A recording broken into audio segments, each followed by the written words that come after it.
Sing and Pray. Sing and Pray. Donc, c'est une nouvelle emballage du gospel, au fait. Et j'ai commencé à partir de la 7e édition à introduire concrètement, à remodifier la programmation, le contenu. J'ai même déplacé carrément à la 7e édition l'événement d'un lieu pour amener au lieu où le Seigneur m'a soufflé. J'ai rendu les choses libres gratuitement, mais je peux vous dire que je n'ai jamais été aussi heureuse sur une scène que cette édition-là. Et quand dans ta nuit, on vient te dire, tu as quelle édition? Et tu réponds, tu dis, je suis à la 7e édition. Et quand on te pose la question, je ne t'ai pas dit que je viendrai à 7 heures. Le chiffre 7, nous savons tous ce que c'est. Voilà. Donc, vraiment à partir de la 7e édition, j'ai pris conscience que je ne peux plus aller à tout vent, dans le sens où je pense, avec mon expérience professionnelle en tant qu'administratrice, organisatrice, créatrice et tout ce que vous voulez.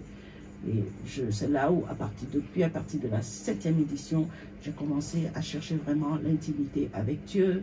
J'ai fait autant de séminaires, des enseignements, et je me suis vraiment plongée dans la parole. C'est là d'ailleurs que j'ai découvert que dans mes chansons, j'avais dit des choses que je suis surprise de retrouver dans la Bible. Voilà.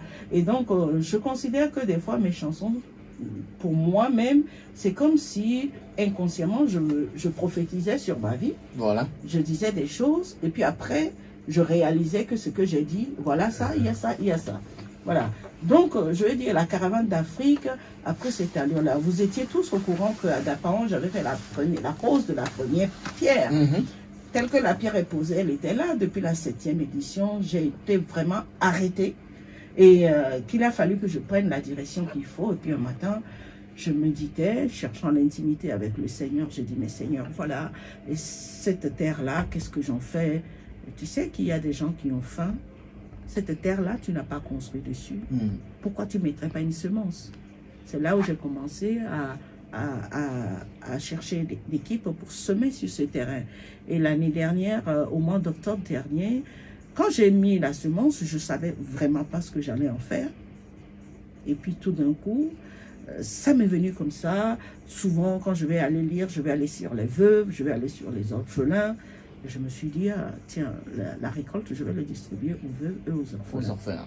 C'est ce qui s'est passé pour la 10e édition. Et du coup, je me suis retrouvée à Dapaon. J'ai à peu près une 50aine de veuves et des orphelins, une 20aine d'orphelins.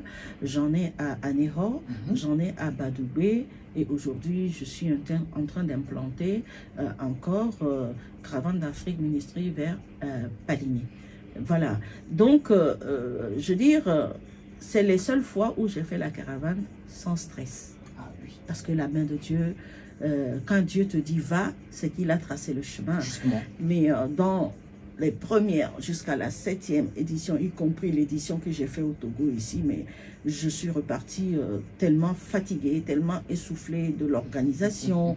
Tu es partout, tu sautes dans là, tu finis là. Quand on me voit, je suis dans jean basket, les collages d'affiches, et après tu montes sur tes talons, tu chantes, et après tu rebonds. Mais là, je me sens vraiment, les choses roulent tout seul, parce que la main de Dieu est dedans. Par rapport à vos albums, on est à 7 albums, je crois bien. Et un prochain...